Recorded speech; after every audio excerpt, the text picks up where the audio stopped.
On the phone with me for this segment, I have Jeff Clayton, Executive Director for the American Bail Coalition, and we're going to be talking about SB 10, which is State Senate Bill 10, which would abolish cash bail. So thank you very much for joining me today, Jeff. I appreciate it. Thanks, Stephen. Okay, first of all, before we get started, tell us a little bit about the American Bail Coalition. What is your purpose? Well, the American Bail Coalition is a trade association of insurance companies that underwrite criminal bail bondsmen throughout the United States. Our primary purpose at this point is to protect the constitutional right to bail. Right now, your focus is on California Senate Bill 10, also known as SB 10, which will abolish cash bail. What is behind the movement to abolish cash bail? Well, it started with concern for low-level offenders, primarily at the tail end of the Obama administration, who couldn't afford bail. And there were problems, particularly in municipal courts, many of which were in the South, where people were languishing on really low bails. What it turned into was the solution would be to move to the federal system, a system of detention and release, rather than using the setting of a money bail to sort of decide who stays in and who gets out, whether based on whether they posted or not. So that, and the other component to that would be adding the computer algorithm as almost the main driver in terms of who gets in jail, who gets out, and on what conditions. Okay, now for people that may not know, tell us about the bail system. How does bail work? So in California right now, to facilitate expedited releases, all counties are required to have a bail schedule, and it's based on the conduct charged, or alleged while you were arrested. So, if it was X crime, it would be X amount, which means as soon as you get to jail, you can immediately start, working to get yourself out in a matter of hours. What this system would do is say, no, we're not going to allow anybody to secure their release as they had in the past. Instead, this algorithm will sort people into three categories, one of which gets detention and doesn't get out at all until the end of the case, regardless of innocence or guilt. The middle category will get out without having to post bail, but will be supervised by the state. And then the low-level people will just get out and not get supervision by the state. And how those categories are all going to be defined under the new system is yet to be determined. Many people say that bail is too expensive. Can a person actually lose their house under the existing system? It does happen. The reality in California is a couple of things. One, the nominal bond amounts, what's on the schedules, are really high. But the reality is that the bondsmen, unlike in other states, generally don't get the entire premium, which would be 10%. So the numbers are inflated and really don't mean much until there's a forfeiture, meaning somebody has fled and the bondsman can't get them, and then, all the parties to the contract are jointly and severally liable to pay, what could be, in California, huge forfeitures, as high as $500,000 and beyond. What is SB 10 supposed to do? What is its purpose? Why is it being put forth? Well, originally, prior to the change in the bill, which happened after 2 years, and the bill changed and became law within a period of 6 days. Originally, the point of the bill was to reduce the use of money bail and essentially allow these people out on their own recognizance. And there was various mechanisms for doing that. The new law changed to the system of preventative detention, largely because the other legislation was perceived to be sort of soft on crime by letting too many people out. And so, some of the prosecutors' associations decided not to oppose this new legislation because of the expanded power of prosecutors to lock up pretty much anybody they want in California, generally for 8 days and perhaps longer. And so why, that was done was probably some fashionable political compromise, but it turned into what I would consider a civil rights nightmare. Now, releasing people for free who are actually too poor to afford bail under SB 10, it sounds like a good idea, but is there anything wrong with the idea? No, I think, financial resources and stuff are already required to be taken into account. People who have less assets and stuff shouldn't have to post as high of bonds to sort of incentivize the same conduct. And yeah, some people should get out. But in California, the reality is there are very few misdemeanor defendants in jail because they can't post bails. Most of the people in there are violent or felony repeat offenders in California's jails because of progressive policies. So we can't have a policy that just says, well, you're poor even though you committed 3 felonies, so therefore you get out. Okay, if SB 10 is approved by voters, will it make our streets more dangerous, or is that idea a little bit overstated? It could be overstated just because of the heavy reliance on preventative detention. And the answer that I tell people is we just don't know. We don't know whether, the Democrats in Sacramento are going to fund prosecutors to do the hearings, for example. And so which direction will the balance tilt? We don't know. We know it can go both ways.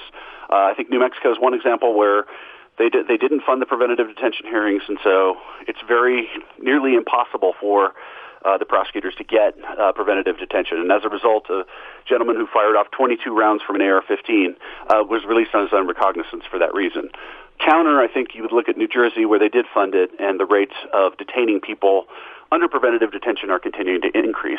And so it's just a matter of how it's implemented. And, it's a really unknown question, unlike sort of the settled system that we, had in California since statehood. Okay, now why are victims groups actually against SB 10 and bail reform in general? Well, they were against SB 10, the original version, because they thought it was basically too soft on violent and repeat offenders, and they thought they should be required to post bail. Under this system, I think, some of the concerns I've heard is that they don't like the algorithm being the main driving factor of who stays in and who gets out. They want, actual interviews and contact with victims and victims' input into the process. And the victims' input in the process, frankly, was lacking both legislatively and I think as the way this bill was drafted. Okay, so let me get this straight. SB 10 was approved by the legislature. It was signed into law by Jerry Brown. It has now been put on hold, and it's going to be voted on by the public in the 2020 election. How is that working? This is a referendum effort, meaning we are putting before the voters the question of whether they want Senate Bill 10 to become law or not. And they will have to vote for Senate Bill 10 on the ballot, and if they're against Senate Bill 10 becoming law, they'll vote no. And so the law is basically frozen until the election happens in November of 2020. Okay, now is it going to be resubmitted with revisions to it? Well, right now, legally, they really can't do that because the sections of the code that they touched are basically they can't touch until the voters go with it. Are there other things they could do? Yes. Could a compromise be reached? And I hope it is, meaning that the referendum could be pulled back and some new reality of California bail that's kind of a more balanced system could come about, would be a possibility. But inevitably, the debate is not over because even if Senate Bill 10 goes away, most people don't like the present system and agree there needs to be changes. Now, if SB 10 is approved by voters and cash bail ends, how is the release of defendants going to be handled from that point forward? Yeah, so this will be algorithm will evaluate defendants in jail. The high-risk ones don't get out at all. They'll wait to see a judge. Prosecutor will file a motion for preventative detention. They'll stay in for any number of days. There'll be a hearing. The medium ones will walk out almost, probably within a matter of 12 to 24 hours. And probably, in New Jersey, 80-some% of defendants are being supervised by the state. So I could imagine nearly all the medium-risk people are going to get some form of pretrial, pre-conviction probation. And then there'll be some small percentage that will just walk out on their own recognizance without supervision. You also talk about algorithms. What is a risk assessment, and what does it have to do with SB 10 and bail reform?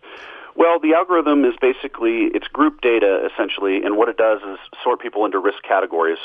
And like I said, in Senate Bill 10, the work of the Supreme Court is to put people into three categories, which is something we've never seen before. But normally it's, 1 to 6, 1 to 9 on these risk assessment categories. And then they create a grid that basically says if you're this number, you're done. And so the high-risk category people, nearly all of those are going to get motions for preventative detention, meaning no bail. The problem with that is that a lot of these people, charges are going to be dismissed, and they're ultimately going to be found not guilty. And so what we've seen is the system of preventative detention locks up more innocent people than the current system does. I hear that proponents of SB 10 say that bail reform is supposed to help minorities. Why are a number of civil rights groups actually against it? Well, on the algorithm side, there's 110 national civil rights groups have basically said we should not be doing this. We should not be using these algorithms, which happened, the statement from the Conference of Civil Rights Organizations occurred a month before this bill became law, saying don't do it, and they did, and largely because of concerns of racial bias and lack of transparency of the algorithms. And then, the question of racial disparity and preventative detention was just, are we replicating the same problem under this other system, or are we making it worse? And most people would say we're probably going to make it worse. Is it true that if SB 10 or bail reform passes, there will be individuals who are stuck in jail that would have been eligible for release under the existing system? Oh, yeah, for sure. There'll be many of those where, they may be considered dangerous now, but they're, they have friends or family, and they've convinced them that maybe they're innocent this time, and their friends or family are going to put up, the money to get them out. Well, now that's not going to happen. If the prosecutor gets preventative detention, they're in. And so there'll be a lot of people that are in now, or out now, that will be in. And then there'll be a lot of people in that'll be, out under the new system. The question is, how will the mix change? And we think there'll be more incarceration, a lot more incarceration in California under this bill. Okay, now if something could be changed in SB 10 that would make it, palatable for your organization, what would that be? Well, obviously, we'd like to continue to exist, and at what level, I guess, could be under debate. We think there should be as many ways out of jail, and not to eliminate a way out of jail like bail and bail bondsmen. That said, I think the bail schedules need to be looked at. We don't need that level of financial incentive to recover somebody, even from a foreign country in many cases. And so the schedules are just arbitrarily high, and that needs to be fixed so that the bails are more realistic and process is more transparent, and so that judges are comfortable with lowering the schedules, really so that more people can have access to bail and dodge what I would consider even a more problematic evil, which is pre-conviction supervision. I mean, we're having the state supervise people, and I think that's more restrictive for many clients than simply posting bail. If SB 10 is passed, is that going to cost taxpayers more money?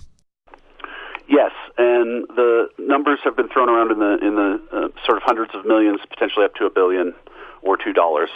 And so that's another unknown, because this year it was only funded, to implement it, was only funded $15 million. There's talk of a $75 million appropriation to the state courts, probably, a drop in the bucket compared to how much they're eventually going to need on an ongoing basis. As we start to wrap things up, if there's one thing you could tell listeners why they should not vote for SB 10, what would that be? SB 10 is a copy of the Federal Bail Reform Act of 1984, which has been proven to be a complete and total failure in triple pretrial incarceration, which is exactly what's going to happen in California. Okay, Jeff Clayton, Executive Director of the American Bail Coalition, and we've been talking about State Senate Bill 10, SB 10, which would abolish cash bail. It has currently been put on hold and will be up for a vote by the public in the 2020 election. So thank you very much for joining me today, Jeff. I appreciate it. You got it. Have a great day.